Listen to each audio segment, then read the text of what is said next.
జగిత్యాల జిల్లా కోరుట్ల నియోజకవర్గం మెట్పల్లి పట్టణంలోని అంబేద్కర్ స్టేడియంలో ఎంపీఎల్ సీజన్ 2 క్రికెట్ పోటీలను కోరుట్ల నియోజకవర్గం ఎమ్మెల్యే కల్వకుంట్ల సంజయ్ ప్రారంభించి క్రీడాకారులను ప్రోత్సహించారు. కోరుట్ల నియోజకవర్గ యువత క్రీడల పట్ల ఎంతో ఆసక్తి చూపిస్తూ వివిధ క్రీడలలో రాణిస్తూ ఉన్నారని, క్రికెట్ పోటీ నిర్వాహకులు ప్రతి ఒక్క జట్టుకు న్యాయం చేయాలని, పక్షపాత ధోరణి లేకుండా క్రీడాకారులకు సహకరించాలని కోరారు. ఎంపీఎల్ సీజన్ 2 నిర్వాహకులు ఎమ్మెల్యే కల్వకుంట్ల సంజయ్ని శాలువతో సన్మానించారు.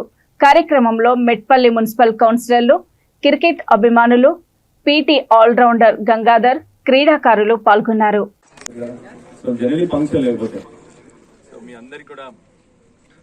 మెట్పల్లి క్రికెట్ అసోసియేషన్ కి అభినందనలు.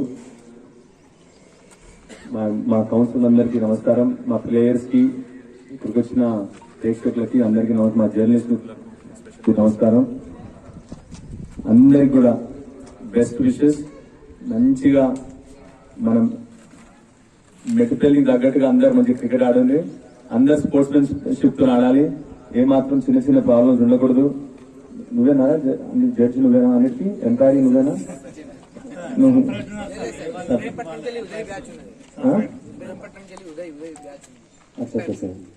Okay okay okay. కానీ ఇప్పుడు మెట్పల్లి టీం లీగ్ అంటే ఓన్లీ మన మెట్పల్లి టీమ్స్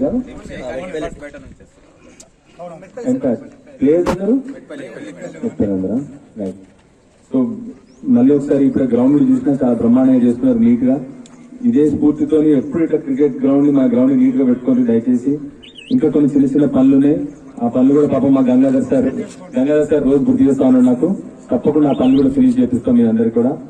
థ్యాంక్ యూ. అన్నిటికంటే ముందరగా మీ అన్నలాగా, మీ మెట్పల్లి అన్నలాగా నన్ను గెలిపిస్తున్నందుకు మీ అందరికి ఫస్ట్ ఆఫ్ ఆల్ మీ అందరికి కూడా మీ అందరికీ పేరు పేరున ధన్యవాదాలు. మాట్లాడా ఇక్కడ నేను, కానీ ఒకటే చెప్తా, మీ జీవితంలో ఒకటి మాత్రం తప్పకుండా మీరు గర్వించదగ్గ ఎమ్మెల్యే అనిపించుకుంటారు, అది మాత్రం డౌట్ లేదు. నిజంగా ఎప్పుడన్నా కానీ రాజకీయంలో ఒకటి భయం నాకు. ఏంటంటే నాకు రాని వేరే చేసే పని ఏంటంటే, మీరు ఎలక్షన్ క్యాంపెయిన్ లో చూసుంటారు. నా ఎప్పుడన్నా మీరు చూసిన టైం దొరికితే 5 నిమిషాలు నా స్పీచ్ చూడండి.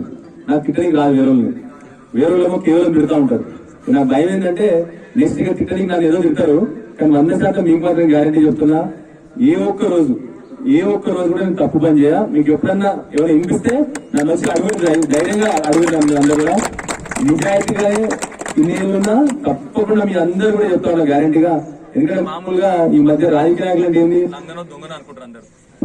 నిజంగానే లంగన దొంగన అయితే రాజకీయ నాయకుడు అవుతున్నాడు.